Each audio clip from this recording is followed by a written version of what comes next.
ഞാൻ ഷെയർ ചെയ്യാം.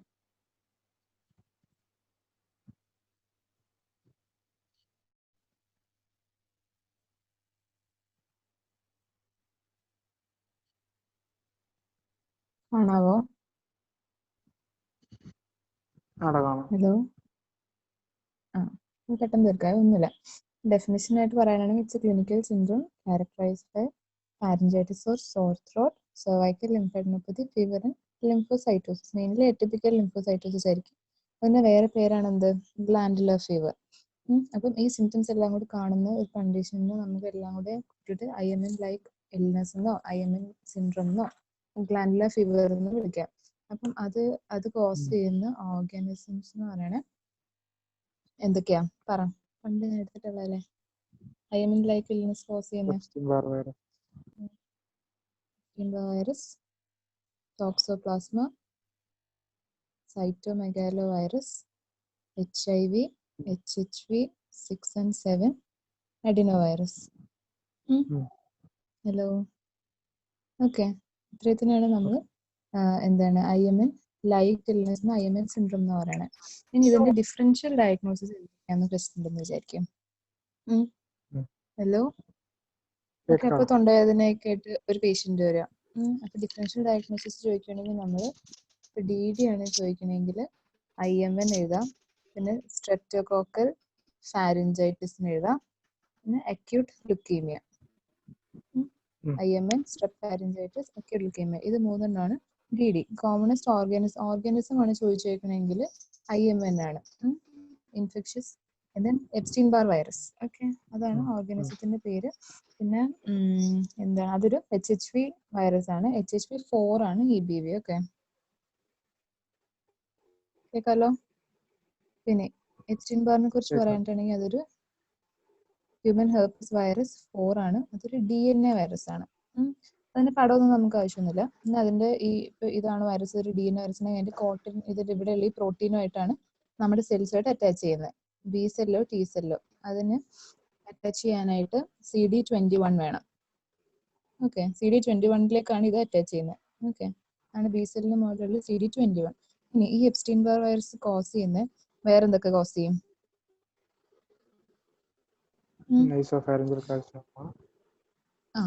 ഒരു കോഡ് ചുമ്മാ ഒരു പൊട്ട കോഡ് ഉണ്ടാക്കിയതാണ്, BONNA. അപ്പൊ ഇത് nasopharyngeal carcinoma, non Hodgkin's lymphoma. B എന്തായിരിക്കും?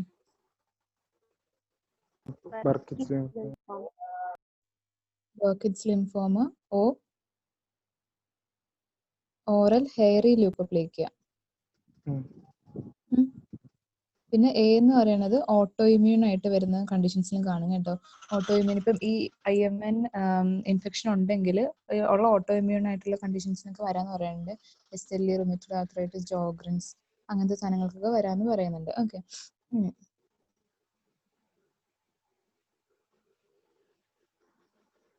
സോറി, ഒരു മിനിറ്റ്, എന്തൊക്കെ സംഭവിക്കും.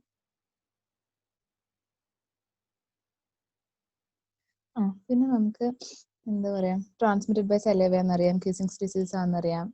സലൈവ മാത്രമല്ല, ബ്ലഡ് ട്രാൻസ്ഫ്യൂഷനിലും ഇത് വേണമെങ്കിൽ കിട്ടാം, വൈറസ് ആയതുകൊണ്ട്. പിന്നെ ബോൺ മാരോ ട്രാൻസ്പ്ലാന്റേഷനിലും വേണമെങ്കിൽ കിട്ടാം. ഓക്കെ, ഇനി നമുക്ക് പാത്തോജനസിസ് പറയാം. പാത്തോജനസിസ് നമുക്ക് അറിയണതാണ്, ഇൻക്യുബേഷൻ പീരീഡ് എന്ന് പറയുന്നത് 4 to 6 weeks ആണ്. പിന്നെ ഫീവർ എന്ന് പറയുന്നത് ഈ ബൈമോഡൽ പാറ്റേണിലായിരിക്കും ഫീവർ കാണാം. ആദ്യം ഒരു പീക്ക് ഉണ്ടായിട്ട് പിന്നെ കുറച്ചാണ് കുഴപ്പമൊന്നുമില്ല, പിന്നെ ഒരു പീക്ക് ഉണ്ടാവും. അങ്ങനെ കാണാം. പിന്നെന്താ പറയുക, പിന്നെ പാത്തോജനസിസിൽ നമ്മൾ പറയേണ്ടത്, ഇപ്പം ഇതൊരാളെന്ന് വിചാരിക്കും. ഓക്കെ, അയാൾക്ക് വൈറസ് കിട്ടി. അപ്പോൾ ഇവിടെ ടോൺസിൽസ് ഉണ്ടല്ലോ, ടോൺസിൽസിൽ പോയി വൈറസ് ഇങ്ങനെ ഇരിക്കും. ടോൺസിൽസിനകത്ത് കയറിയിട്ട് ഇവിടുത്തെ നമ്മുടെ B സെല്ലുണ്ട്, B സെല്ലിന് CD21 വൈറസ് അറ്റാച്ച് ചെയ്യും. എന്നിട്ട് വേണമെങ്കിൽ അവിടെ ഇങ്ങനെ ഡോമൻ്റ് ആയിട്ട് ഇരിക്കാം, അല്ലെങ്കിൽ ആക്റ്റീവായിട്ട് മൾട്ടിപ്ലൈ ചെയ്യാം. അതിൽ B സെല്ലിനകത്ത് ആക്റ്റീവായിട്ട് ഈ വൈറസ് മൾട്ടിപ്ലൈ ചെയ്യും. ഹലോ. ഓക്കെ, എന്നിട്ട് ഈ ഡോമൻ്റ് ആയിട്ട് ഇരിക്കുന്ന വൈറസിന്, അപ്പം എന്നുവെച്ചാൽ അവിടെ കുറെ നേരമായിട്ട് അങ്ങനെ തന്നെ ഇരിക്കുന്ന ഈ B സെല്ലില്ലേ, വൈറസ് ഉള്ള B സെൽ, ആ B സെല്ലിന് വേണമെങ്കിൽ ബ്ലഡ് സ്ട്രീമിലേക്ക് നമ്മുടെ B സെല്ലിനെ നമുക്ക് ബ്ലഡിലേക്ക് റിലീസ് ചെയ്തെന്ന് വിചാരിക്കും. അപ്പൊ ഇവിടെ ബി സെൽ ഉണ്ട്. എന്നിട്ട് ഇതിന് എവിടെയൊക്കെ പോവാം? ബ്ലഡ് സ്ട്രീമിൽ കയറിയ ഇൻഫെക്റ്റഡ് ആയിട്ടുള്ള ബി സെല്ലാണിത്. അതിനെവിടെയൊക്കെ പോവാം? അതിന് ലിംഫ് നോഡിൽ പോവാം, ലിവറിൽ പോവാം, സ്പ്ലീനിൽ പോവാം. അവിടെയൊക്കെ പോയിട്ടാണ് ഇത് ക്ലിനിക്കൽ ഫീച്ചേഴ്സ് ഉണ്ടാക്കുന്നത്. ഓക്കെ. ഇനി ഇതിപ്പോ നമ്മൾ ഈ ബി സെൽ തന്നെ പോവാന്ന് വിചാരിക്കുക. ഇനിയല്ല, ഈ ബി സെൽ റപ്ചർ ആയിട്ട് വൈറസ് ഇങ്ങനെ ഈ നമ്മുടെ ടോൺസിൽസിനകത്ത് വൈറസ് ഇങ്ങനെ ബി സെല്ല് പൊട്ടിയിട്ട് വൈറസ് ഡയറക്റ്റ്ലി ഇങ്ങോട്ടേക്ക് കയറുമെന്ന് വിചാരിക്കുക. അപ്പൊ ഈ വൈറസ് എന്ന് പറയുന്ന ഒരു ആന്റിജൻ അല്ലേ. അപ്പൊ നമ്മുടെ ബോഡി അതിന് എഗെയിൻസ്റ്റ് ആയിട്ട് ആന്റിബോഡി ഉണ്ടാക്കും. അതാണ് ഹെട്രോഫൈൽ ആന്റിബോഡീസ്. ഓക്കെ, മനസ്സിലായല്ലോ?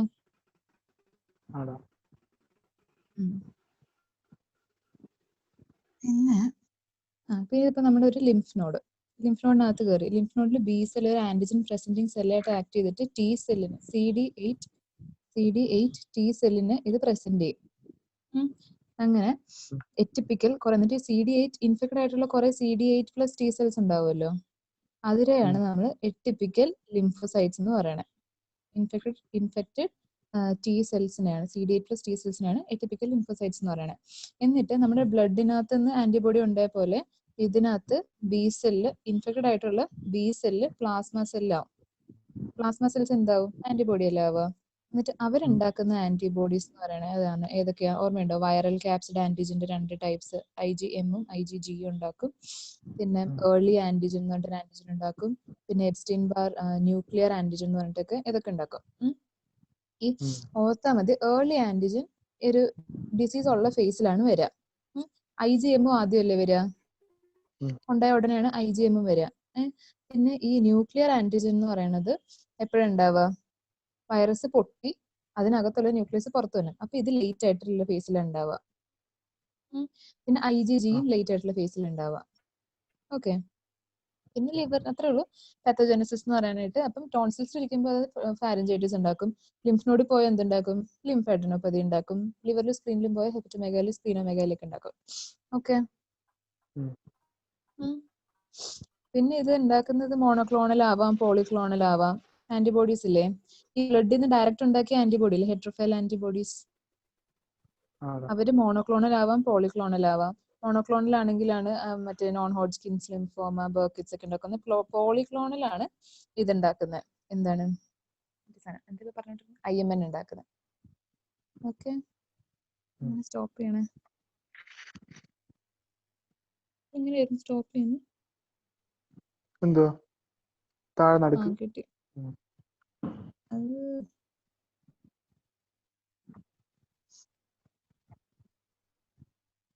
ഓക്കെ. ഇത് നമ്മൾ പറഞ്ഞു. ഇത് നമ്മൾ പറഞ്ഞു. ഇത് നമ്മുടെ പണ്ടത്തെ ടെക്സ്റ്റ് എന്നുള്ള പടമാണ്. ഇതൊന്നുമില്ല. CD8+ ടി സെൽസ് ആണ് എറ്റിപ്പിക്കൽ ലിംഫോസൈറ്റ്സ് ആവുന്നത് ഡയറക്റ്റ് ആയിട്ട്. പിന്നെ ബി സെൽസ് നിന്ന് ബ്ലഡിലേക്ക് ഡയറക്റ്റ് ആയിട്ട് റിലീസ് ചെയ്യുന്ന ആന്റിബോഡീസ്, ആന്റിജനിൽ നിന്ന് ഉണ്ടാകുന്ന ആന്റിബോഡീസ് പോളിക്ലോണൽ ആയിരിക്കും. പിന്നെ ഇൻഫെക്ഷൻ IMN കുറെ ഫീച്ചേഴ്സ് നമുക്കറിയാമല്ലോ, ലിംഫാഡിനോപ്പതി, ഹെപ്പറ്റൈറ്റിസ്, ഇതൊക്കെ നമുക്ക് അറിയേണ്ട സാധനങ്ങളാട്ടോ. അതിനകത്തൊന്നും കാര്യമൊന്നുമില്ല. നമുക്ക് എന്താ വേണ്ടതെന്ന് വെച്ചാൽ ഡയഗ്നോസ് ചെയ്യാൻ പഠിക്കണം. ഡയഗ്നോസിസിനെ നമ്മൾ എന്തൊക്കെ നോക്കുക? CBC, കംപ്ലീറ്റ് ബ്ലഡ് കൗണ്ട് നോക്കും. കംപ്ലീറ്റ് ബ്ലഡ് കൗണ്ട് നോക്കുമ്പോൾ ലിംഫോസൈറ്റോസിസ് ഉണ്ടാവണം. ലിംഫോസൈറ്റോസിസ് എന്ന് പറഞ്ഞാൽ മോർ ദാൻ 50% ആയിരിക്കണം. മോർ ദാൻ 50% ലിംഫോസൈറ്റിന്റെ കൗണ്ട് കൂടുതലായിരിക്കണം. പിന്നെ ഈ എറ്റിപ്പിക്കൽ ലിംഫോസൈറ്റ്സ് നമുക്ക് കാണുന്നത് പെരിഫറൽ സ്മിയറിലാട്ടോ. അത് ഈ CBCക്കകത്തല്ല, പെരിഫറൽ സ്മിയറിലാണ്. നമ്മൾ സ്മിയർ എടുക്കുമ്പോഴല്ലേ ഈ ഡൗണി ബോഡീസ് എന്ന് പറഞ്ഞില്ലേ, അത് ഈ സാധനം കാണുന്നത്.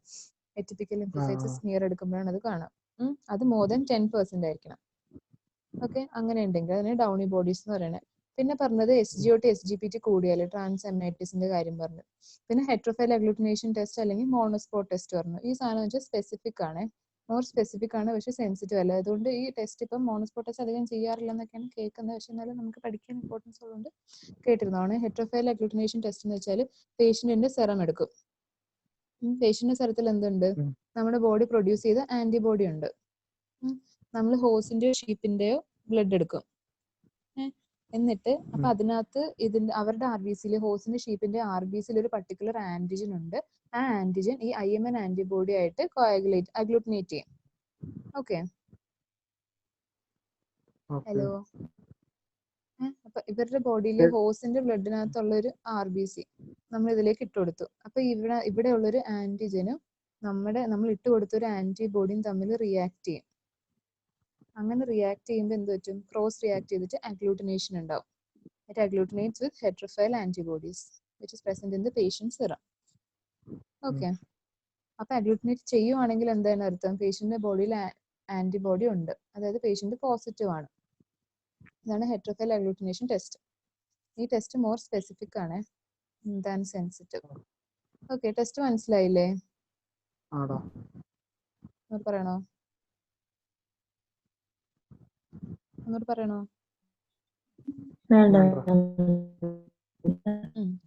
അതാണ് നമ്മൾ മോണോസ്പോട്ടോസിസ്. പിന്നെ അടുത്തത് EBV സ്പെസിഫിക് ആയിട്ടുള്ള ആന്റിബോഡീസ്. നമ്മൾ കുറെ ആന്റിബോഡീസ് പറഞ്ഞില്ലേ, ഇതാണ് സ്പെസിഫിക് ആന്റിബോഡി ടെസ്റ്റ് എന്ന് പറയുന്നത്. ഈ ടെസ്റ്റ് ആണ് കൺഫർമേറ്ററി ടെസ്റ്റ്. കൺഫേം ചെയ്യണമെങ്കിൽ എന്ത് ചെയ്യണം? ഈ ആന്റിബോഡീസ് ഉണ്ടോ നമ്മൾ ടെസ്റ്റ് ചെയ്താൽ മാത്രം മതി. ഏതാണ്? Viral capsid antigen, nuclear antigen. Okay, ഈ വൈറൽ ക്യാപ്സിഡ് ആന്റിജന്റെ IgM ഉണ്ടെങ്കിലാണ് ആക്റ്റീവ് ആയിട്ടുള്ള ഇൻഫെക്ഷൻ എന്ന് പറയാട്ടോ. ഇതാണ് കൺഫർമേറ്ററി ടെസ്റ്റ്. ഈ ടെസ്റ്റ് ജസ്റ്റ് എഴുതാനൊക്കെ അറിഞ്ഞിരിക്കണം. ഹെട്രോഫൈൽ എന്ന് പറയണതെന്ന് വെച്ചാൽ നമ്മൾ ഹോസ്റ്റിന്റെ വേറൊരു ആന്റിജൻ അല്ലേ, അസുഖം കോസ് ചെയ്യുന്ന ഒരു ആന്റിജൻ ഒന്നും അല്ല നമ്മൾ ഇട്ട് കൊടുത്തത്, വേറെ ഏതോ ഒരു ആന്റിജൻ ഇട്ട് കൊടുത്തിട്ടാണ് ഇതുമായിട്ട് അഗ്ലൂട്ടിനേറ്റ് ആയത്. അതുകൊണ്ടാണ് ഇതിനെ ഹെറ്ററോഫൈൽ എന്ന് പറയുന്നത്. ഓക്കെ, ഇത് അതേ സെയിം സാധനം തന്നെ. പിന്നെ ഇത് ശ്രദ്ധിച്ചാൽ മതി, പോൾ ബർണൽ ടെസ്റ്റിനകത്ത് sheep RBCs are added to dilutions of patient serum and agglutination dilutions of patient serum and agglutination indicates the presence of ഈ 3 എണ്ണം. ഈ പോൾ ബർണൽ, ഇത് ആ ടെസ്റ്റിന്റെ പേര് കേട്ടോ, പോൾ ബർണൽ ടെസ്റ്റ്, ഈ ഹെറ്ററോഫൈൽ അഗ്ലൂട്ടിനേഷൻ ടെസ്റ്റിന്റെ പേര്. അപ്പം അത് പോസിറ്റീവ് ആയാൽ ഇറ്റ് ഇൻഡിക്കേറ്റ്സ് 3 സാധനങ്ങളാണ്. സെറം സിക്നസ് ഉണ്ടെങ്കിൽ നമ്മൾ രണ്ടും കൂടി ഇട്ട് പേഷ്യന്റിന്റെ സെറവും ഈ ഹോസിന്റെ RBC ഇട്ട് കൊടുക്കുമ്പോൾ അഗ്ലൂട്ടിനേറ്റ് ആവും. ഫോസ്മിൻ ആന്റിബോഡി ആണെങ്കിൽ അഗ്ലൂട്ടിനേറ്റ് ആവും. IMN ആണെങ്കിലും പോസിറ്റീവ് ഇട്ടു കേട്ടോ. ഓക്കെ,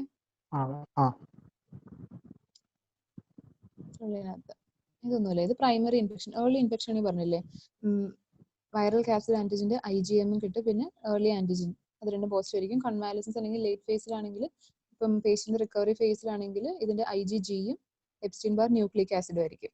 ന്യൂക്ലിക് ആസിഡ് അതൊരു IgG. ഇതെന്താന്ന് പറഞ്ഞ ഓർമ്മയുണ്ടോ?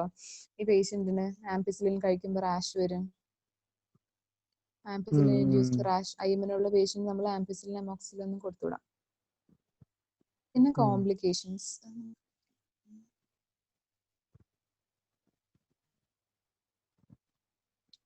കോംപ്ലിക്കേഷൻസ് എന്ന് പറഞ്ഞു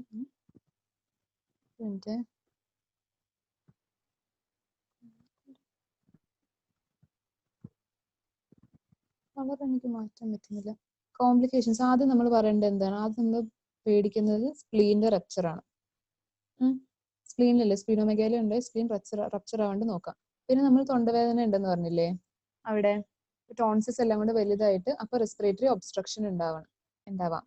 അതൊരു കോംപ്ലിക്കേഷനാണ്. കോംപ്ലിക്കേഷൻ ചോദിക്കുവേ, സ്പ്ലീനിക് റപ്ചർ, അപ്പൊ റെസ്പിറേറ്ററി ഒബ്സ്ട്രക്ഷൻ. പിന്നെ ഹാർട്ടിലാണെങ്കിൽ എന്തുണ്ടാവുക? മയോകാർഡൈറ്റിസ്, പെരികാർഡൈറ്റിസ്, ECG അബ്നോമാലിറ്റീസ് ഉണ്ടാവും. പിന്നെ ഇവിടുന്ന് ലങ്സ് വരയ്ക്കാനാണെങ്കിൽ ലങ്സിൽ എന്താണ് പ്രതീക്ഷിക്കുക? Pneumonia, pleural effusion. ഓക്കെ, പിന്നെ ഫാരിങ്സിലാണെങ്കിൽ വെറുതെ എഡിമയൊക്കെ എഴുതാം. പിന്നെ ബ്രെയിനിൽ ചുമ്മാ മെനിങ്കോ എൻകെഫലൈറ്റിസ് ഉണ്ടാവാം, ക്രേനിയൽ നെർവ് എന്തെങ്കിലും പാൽസി ഉണ്ടാവാം, പോളിന്യൂറൈറ്റിസ് അങ്ങനെയൊക്കെ. പിന്നെ ആംപിസിലിൻ കൊടുക്കുകയാണെങ്കിൽ ആംപിസിലിൻ ഇൻഡ്യൂസ്ഡ് റാഷ്. പിന്നെ ലിവർ പറഞ്ഞില്ലല്ലോ, ലിവറിൽ എന്താണ് ഉണ്ടാവുക? ഹെപ്പറ്റൈറ്റിസും ജോണ്ടിസ് ഒക്കെ ഉണ്ടാവാം, ഫൾമിനന്റ് ഹെപ്പറ്റൈറ്റിസ് ഒക്കെ ഉണ്ടാവാം. പിന്നെ കിഡ്നിയിലാണെങ്കിൽ എന്താ പറയുക, ഇത് കിഡ്നിക്കകത്ത് ഭയങ്കര റയർ ആട്ടോ, ഇൻഡസ്ട്രീഷ്യൽ നെഫ്രൈറ്റിസ്, യൂറിൻ അങ്ങനത്തെ കാര്യങ്ങളൊക്കെ, അത് വേണ്ട. പിന്നെ പോസ്റ്റ് വൈറൽ ഫറ്റീഗ്, ഇങ്ങനത്തെ കേസിനകത്തൊക്കെ ഇങ്ങനെ നല്ല വൈറൽ ഇൻഫെക്ഷൻ ഒക്കെ വരുവാണെങ്കിൽ ഈ വൈറസ് ബോഡിയിൽ നിന്ന് പോയാൽ നമുക്ക് ഭയങ്കര ക്ഷീണം ഉണ്ടാവും. അതാണ് പോസ്റ്റ് വൈറൽ ഫറ്റീഗ്. അതൊരു ചെറിയൊരു കോംപ്ലിക്കേഷനാണ്. പിന്നെ ബാക്ടീരിയൽ സൂപ്പർ ഇൻഫെക്ഷൻ ഭയങ്കര ഇമ്പോർട്ടൻ്റ് ആയിട്ടുള്ളൊരു കാര്യമാണ്. ബാക്ടീരിയൽ സൂപ്പർ ഇൻഫെക്ഷൻ ഉണ്ടാവും പേഷ്യന്റിന്. വൈറസ് ബോഡിയിൽ കയറിയിട്ട് നമ്മുടെ ഇമ്മ്യൂണിറ്റി കുറഞ്ഞ് ബാക്ടീരിയൽ സൂപ്പർ ഇൻഫെക്ഷൻ ഉണ്ടാവും. പിന്നെ ഹീമോലിറ്റിക് അനീമിയ, ബ്ലഡിലാണെങ്കിൽ haemolytic anaemia, thrombocytopenia, platelet count കുറയും, അനീമിയ ഉണ്ടാവും. ഹീമോലൈസിസ്, സ്പ്ലീൻ പോയില്ല, സ്പ്ലീനകത്ത് കയറിയിട്ട് ഹീമോലൈസിസ് കൂടുതലായിരിക്കും. പിന്നെ വെറുതെ അഗ്രാനുലോസൈറ്റോസ് എന്നൊക്കെ പറയുന്നുണ്ട്, അതൊന്നും വേണ്ട. പിന്നെ ഇതാണ് നമ്മുടെ ഡിസീസ് കൊണ്ട് ഉണ്ടാവുന്ന കോംപ്ലിക്കേഷൻസ്. ഒന്നുകൂടെ പറയണോ?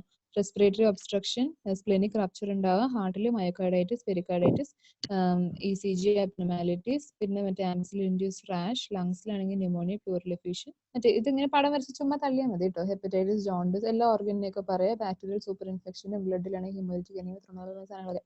ഓക്കെ, അതൊക്കെ ചുമ്മാ തള്ളിയേക്കാം. ഓക്കെ, ഇനി നമ്മുടെ ഈ എപ്സ്റ്റീൻ ബാർ വൈറസിന്റെ കൊണ്ടുണ്ടാക്കുന്ന കോംപ്ലിക്കേഷൻ എന്തൊക്കെയായിരിക്കും? നേരത്തെ പറഞ്ഞില്ലായിരുന്നോ? ഇതെല്ലാം എന്നോട് പറയണ്ടല്ലോ ബർക്കിഡ്സും ഓറൽ എന്താണ് ഓറൽ ഹെയർ ലിക്കോപ്ലേക്കിയ ആ സാധനങ്ങളൊക്കെയാണ് ഇതുകൊണ്ട് ഉണ്ടാകുന്ന മാലിഗ്നൻസ് ആട്ടോ മിക്കതിനകത്ത്. അപ്പം ഇതാണ് വൈറസ് ഉണ്ടാക്കുന്ന കോംപ്ലിക്കേഷൻസ് എന്ന് പറയാം. പിന്നെ എന്താ പറയണ്ടത് നോക്കട്ടെ. പിന്നെ ക്ലിനിക്കൽ ഫീച്ചേഴ്സ് എന്ന് പറയുമ്പോൾ ആദ്യം ഒരു പ്രോഡ്രോം ആയിരിക്കും, ഭയങ്കര ക്ഷീണമുള്ള ഫേസ് ആയിരിക്കും. പിന്നെയാണ് ഇതിന്റെ സിംറ്റംസ് ഒക്കെ വരിക. ആദ്യം പ്രോഡ്രോം ആയിരിക്കും, ഫീവറും ചെറിയൊരു ക്ഷീണമൊക്കെ സോർത്ത് ഒക്കെ ആയിരിക്കും. പിന്നെ ക്ലിനിക്കൽ ഫേസ് ആയിരിക്കും. ക്ലിനിക്കൽ ഫീച്ചേഴ്സ് എന്ന് പറയുമ്പോൾ എന്തൊക്കെ ആയിരിക്കും? prolonged fever, exudative pharyngitis, painless ആയിട്ടുള്ള generalized lymphadenopathy, splenomegaly. ഇതൊക്കെയാണ് ക്ലിനിക്കൽ ഫീച്ചേഴ്സ്. പിന്നെ കോംപ്ലിക്കേഷൻസ് ആണ് നമ്മളിപ്പോൾ പറഞ്ഞ അത്രയും കാര്യങ്ങൾ. ഓക്കെ, ക്ലിനിക്കൽ ഫീച്ചേഴ്സ് ചെയ്യുമ്പോൾ അത്രയത്തിനകത്ത് എഴുതണേ. പിന്നെ ഡയഗ്നോസിസ് നമ്മൾ പറഞ്ഞു, ഇതൊക്കെ പറഞ്ഞു. കോംപ്ലിക്കേഷൻ മെയിൻ ആയിട്ട് വരുന്ന സ്പ്ലെനിക് റപ്ചറും റെസ്പിറേറ്ററി ഒബ്സ്ട്രക്ഷൻ ആണ്. പിന്നെ ട്രീറ്റ്മെന്റ് പറയണം. ട്രീറ്റ്മെന്റ് ഒന്നുമില്ല, മെയിൻലി സപ്പോർട്ടീവ് ട്രീറ്റ്മെന്റ് ആണ്. പെയിനും പനിയൊക്കെ ഉണ്ടെങ്കിൽ പാരസെറ്റമോൾ കൊടുക്കാം, ഇബുപ്രോഫൻ കൊടുക്കാം, IV ഫ്ലൂയിഡ്സ് ഒക്കെ കൊടുത്ത് സിംറ്റമാറ്റിക് ആയിട്ടുള്ള ട്രീറ്റ്മെന്റ് ആണ്. നമ്മൾ വൈറലൊന്നും ഡ്രഗ്സ് ഒന്നും ഇതിനകത്ത് കൊടുക്കണില്ല. പേഷ്യൻറ്റ് റെസ്റ്റ് എടുക്കാൻ പറയണം. എന്തിനാ? സ്കൂളിൽ പോകുമ്പോൾ ഓടി കളിക്കരുത് എന്നൊക്കെ പറയണം. എന്തിനാ? സ്പ്ലെനിക് റപ്ചർ ഉണ്ടാവാതിരിക്കാൻ വേണ്ടിയിട്ട്. ഓക്കെ, ഇനി എങ്ങനെ ഉണ്ടായി കഴിഞ്ഞാൽ നമ്മൾ സ്പ്ലെനെക്ടമി ചെയ്യേണ്ടി വരുവേ, അതൊരു സാധനം. പിന്നെ കോംപ്ലിക്കേറ്റഡ് ആവുകയാണെങ്കിൽ നമ്മൾ പ്രെഡ്നിസോലോൺ കൊടുക്കാം. പ്രെഡ്നിസോലോൺ ഡോസ് എന്ന് പറയുന്നത്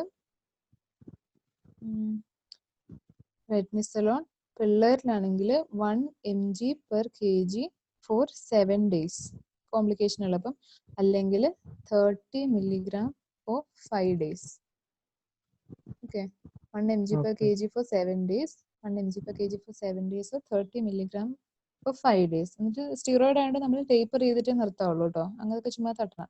പിന്നെ അവോയ്ഡ് കോൺടാക്ട് സ്പോർട്സ്, അത്രയും കാര്യങ്ങളും പറയാം. പിന്നെ ഇപ്പോൾ വേറെ എന്തെങ്കിലും കോംപ്ലിക്കേഷൻ ഉണ്ടെങ്കിൽ അതിന് വേണ്ടിയിട്ട് നമുക്ക് ട്രീറ്റ്മെന്റ് എടുക്കാം. എന്നൊക്കെ ചുമ്മാ തള്ളാൻ പറ്റുന്ന കാര്യങ്ങളൊക്കെ. ക്ലിനിക്കൽ സിംറ്റമാറ്റിക് ട്രീറ്റ്മെന്റ് ആണ്. പിന്നെ കോൺടാക്ട് സ്പോർട്സ് അവോയ്ഡ് ചെയ്യാൻ പറയാ, റെസ്റ്റ് എടുക്കാൻ പറയാ, സ്പ്ലെനിക് റപ്ചർ എങ്ങാനും വന്നു പറ്റുന്ന സ്പ്ലെനെക്ടമി ചെയ്യാൻ പറയാ. പിന്നെ വേറെ എന്തെങ്കിലും കോംപ്ലിക്കേഷൻ ഉണ്ടെങ്കിൽ നമുക്ക് സ്റ്റിറോയിഡ് കൊടുക്കാം. സ്റ്റിറോയിഡിന്റെ ഡോസ് ഇതാണ്. Okay,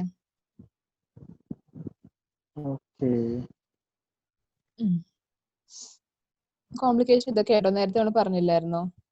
പാരൻസിലിഡമ, antibiotic induced റാഷും.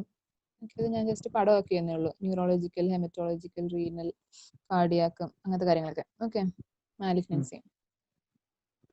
ഇനി ഇങ്ങനെ ഒരു ക്വസ്റ്റ്യൻ വന്നിട്ടുണ്ടെങ്കിൽ 16-year-old girl came to OPD with complaints of fever for 2 days, sore throat ഉണ്ട്, ഹെഡേക്ക് ഉണ്ട്. അപ്പൊ നോക്കുമ്പോൾ സെർവൈക്കൽ, പോസ്റ്റീരിയർ സെർവൈക്കൽ ലിംഫോഡെനോപ്പതി ആയിട്ട് ഇതിനകത്ത് കോമൺ ആയിട്ടാണ്. പിന്നെ സ്പ്ലിനോമെഗാലിയാണ്. പ്രോബബിൾ ഡയഗ്നോസിസ് എന്തായിരിക്കും? IMN, ഇൻഫെക്ഷ്യസ് മോണോന്യൂക്ലിയോസിസ് ആയിരിക്കും. Aetiological organism Epstein Barr virus, അതൊരു HHV വൈറസ് ആണ്, HHV4 ആണ്. ഓക്കെ, പിന്നെ DDs ഫോർ ഫീവർ ആൻഡ് സ്പ്ലിനോമെഗാലിയും വേണം. DDs ഫോർ സെർവൈക്കൽ ലിംഫോഡെനോപ്പതി വേണം. അത് ഞാൻ കഴിഞ്ഞ ക്ലാസ്സിൽ പറഞ്ഞില്ലായിരുന്നു. ഓക്കെ, അപ്പൊ DDs ഫോർ ഫീവറും ലിംഫോഡെനോപ്പതിന്റെയും DDs എന്ന് ചോദിക്കുകയാണെങ്കിൽ ഇത് ഞാൻ കളർ ചെയ്തിട്ടില്ലേ, അത് നോക്കിയാൽ മതി. മോണോന്യൂക്ലിയോസിസ് ലൈക്ക് സിൻഡ്രോംസ്, നേരത്തെ പറഞ്ഞ toxoplasma, CMV, Epstein bar, HIV, HHV, അതൊക്കെ. പിന്നെ എപ്സ്റ്റീൻ ബാർ വൈറസ് നമുക്കറിയാലോ, ഫീവറും ഉണ്ട് ലിംഫോഡെനോപ്പതി ഉണ്ട്. പിന്നെ ടോക്സോപ്ലാസ്മ, ഫീവറും ലിംഫോഡെനോപ്പതി ഉണ്ട്. പിന്നെ പേഷ്യന്റിന് കാറ്റുമായിട്ട് എന്തെങ്കിലുമൊക്കെ ഒരു എക്സ്പോഷർ ഉണ്ട്, അങ്ങനെയൊക്കെ ഉണ്ടെങ്കിൽ ടോക്സോപ്ലാസ്മ ആയിരിക്കും. സൈറ്റോമെഗാലോ വൈറസ് ഇൻഫെക്ഷൻ, പ്രഗ്നൻസിയിലൊക്കെ ഇങ്ങനെ കാണുവാണെങ്കിൽ സൈറ്റോമെഗാലോ വൈറസ് ഇൻഫെക്ഷൻ. പിന്നെ HHV നമ്മൾ പറഞ്ഞു. സ്ക്രാച്ച് ഡിസീസ് എന്താണെന്ന് എനിക്ക് അറിഞ്ഞൂടല്ലോ. പാരിഞ്ചൈറ്റിസ് ഉണ്ടെങ്കിൽ തൊണ്ടവേദനയുടെ കൂടെ, സ്ട്രെപ്റ്റോകോക്കൽ പാരിഞ്ചൈറ്റിസ് ഇല്ലേ, അങ്ങനെ തൊണ്ടവേദനയുടെ കൂടെ വേണമെങ്കിൽ ഈ ലിംഫോഡെനോപ്പതി, ഫീവറും ലിംഫോഡെനോപ്പതിയും കാണാം. TB ഉണ്ടാവാലോ, മാറ്റഡ് ലിംഫ് നോഡ്സ് പോലെ. പിന്നെ സെക്കൻഡറി സിഫിലിസും ഹെപ്പറ്റൈറ്റിസ് B ഒക്കെ. അത് കുറച്ച് നാലെണ്ണമൊക്കെ എഴുതിയാൽ മതിയായിരിക്കും. ഓക്കെ, ഇതാണ് ഫീവർ പ്ലസ് ലിംഫോഡെനോപ്പതി ഉണ്ടെങ്കിലുള്ള കാര്യങ്ങൾ.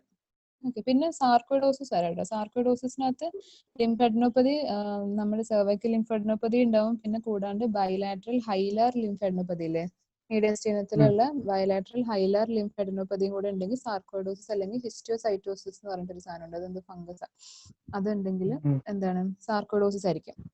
ഓക്കെ, ഇത്രയാണ്. ജസ്റ്റ് തള്ളാൻ പറ്റത്തില്ലേ?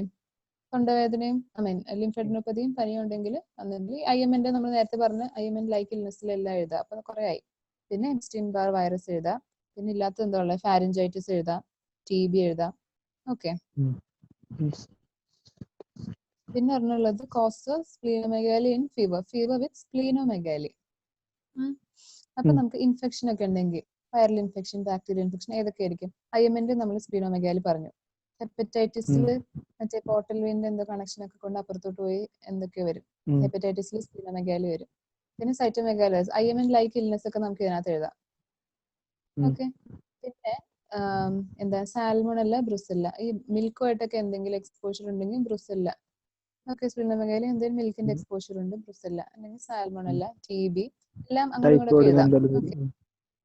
അങ്ങനത്തെ കുറെ തള്ളാൻ പറ്റുന്ന സാധനങ്ങളൊക്കെ ഇല്ലേ. മലേറിയയില് എന്താണ് സ്പ്ലീൻ എന്ത് പേര് പറയുമല്ലോ, ഭയങ്കര ജയന്റ് ആയിരിക്കും, ഭയങ്കര സ്പ്ലീനോമെഗാലി, മാസ് സ്പ്ലീനോമെഗാലി ഒക്കെ. ടോക്സോപ്ലാസ്മോസിസ്. ഇപ്പൊ ഇൻഫ്ലമേഷനകത്ത് SLE, rheumatoid, sarcoidosis, malignancy, lymphoma, leukaemia ഒക്കെ. പിന്നെ എന്താ ഹീമോലൈറ്റിക് അനീമിയക്കകത്തും ഓട്ടോ ഇമ്യൂൺ ഹീമോലൈറ്റിക് അനീമിയ, അതിനകത്ത് ഹീമോലൈസിസ് ഒക്കെ നടക്കുന്ന സ്പ്ലീനിലായതുകൊണ്ട് സ്പ്ലീനോമെഗാലി ഒക്കെ ഉണ്ട്. അപ്പൊ ഇൻഫെക്ഷനകത്ത് കുറെ എക്സാമ്പിൾ എഴുതുക, ബാക്ടീരിയൽ, വൈറൽ, ഫംഗൽ. പിന്നെ ഇൻഫ്ലമേഷൻ എഴുതുക, പിന്നെ മാലിഗ്നൻസിയും ഹെമറ്റോളജിക്കും ആയിട്ട്. ഓക്കെ. പിന്നെ DDs പറഞ്ഞു. പിന്നെ മാനേജ്മെന്റ് നമ്മൾ പറഞ്ഞില്ലായിരുന്നോ, റെസ്റ്റ് എടുക്കാൻ പറയാ, സിംറ്റമാറ്റിക് ആയിട്ട് ട്രീറ്റ് ചെയ്യുക, കോംപ്ലിക്കേഷൻ ഡെവലപ്പ് ചെയ്ത് വരുവാണെങ്കിൽ പ്രെഡ്നിസോലോൺ ഡോസ് പറഞ്ഞു 1 mg per kg for 5 days 30 mg for 1 mg per kg for 7 days 30 mg for 5 days. Okay, അത്രയാണ് മാനേജ് ചെയ്യുക, മാനേജ്മെന്റ് പറയുന്നത്. പിന്നെ കോംപ്ലിക്കേഷൻസ് നേരത്തെ ഇനി ഒന്നുകൂടെ പറയണോ? കോംപ്ലിക്കേഷൻ എന്താണ്? റെസ്പിറേറ്ററി, കാർഡിയാക്, സ്പ്ലീൻ പറയണോ? ബ്രെയിനിലെ ബാക്ടീരിയൽ സൂപ്പർ ഇൻഫെക്ഷൻ, ആ കാര്യങ്ങളൊക്കെ. ഇത് സെയിം പോലത്തെ തന്നെ ക്വസ്റ്റ്യൻ ആണ്. A week ago, she developed severe sore throat and fever. 3 days ago, she saw another doctor who diagnosed her with strep throat and prescribed amoxicillin. She says that shortly after starting on medication, she developed a rash all over her body. She still feels sick and is scared about this new rash. She asked, "Appo endha sambhavam ennu choikka." Appo endairikkum diagnosis?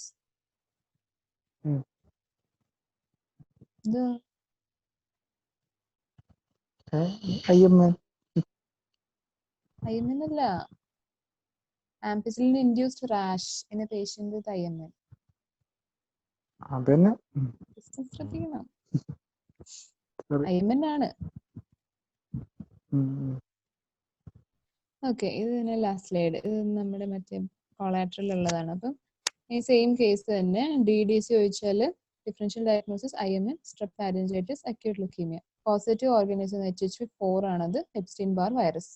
Clinical features എന്ന് പറഞ്ഞാൽ അതൊരു prodrome of malaise, fever, fatigue, headache ഒക്കെ ഉണ്ടാവും. പിന്നെയാണ് പതുക്കെ സ്പ്ലീനോമെഗാലി, generalised ലിംഫാഡിനോപ്പതി ഒക്കെ ഉണ്ടാവുക. Diagnosis പറഞ്ഞ് പെരിഫറൽ സ്മിയറിൽ എന്താ കാണുക? എറ്റിപ്പിക്കൽ ലിംഫോസൈറ്റോസിസ്. എത്ര % കൂടുതൽ വേണം?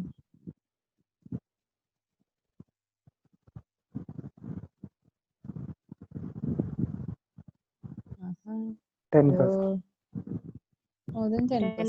പിന്നെ ത്രോംബോസൈറ്റോപീനിയ ഉണ്ടാവും നമ്മൾ പറഞ്ഞില്ലേ, പ്ലേറ്റ്ലെറ്റ് കൗണ്ട് കുറച്ച് കുറവായിരിക്കും. പിന്നെ ട്രാൻസാമിനേസിസ്, SGOT, SGPT, ട്രാൻസാമിനൈറ്റിസ് ഉണ്ടാവും, SGOT, SGPT കൂടുതലായിരിക്കും.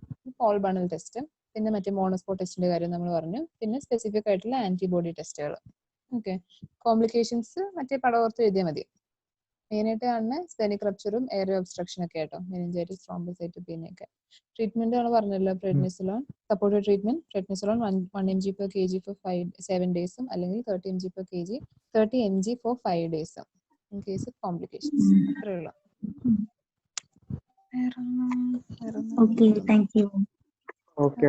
IgM VCA ആണ്. VCAന്റെ IgM ആണ് കൺഫർമേറ്ററി ആയിട്ട് നമ്മൾ പറഞ്ഞില്ല, ആന്റിബോഡി ടെസ്റ്റ് ആണ് കൺഫർമേറ്ററി, സ്പെസിഫിക് ആന്റിബോഡി. അതിനകത്ത് വൈറൽ ക്യാപ്സിഡ് ആന്റിജൻ IgM ആണ് കൺഫർമേറ്റീവ്. ഓക്കെ, അത്രേ ഉള്ളൂ. Okay bye. Good night.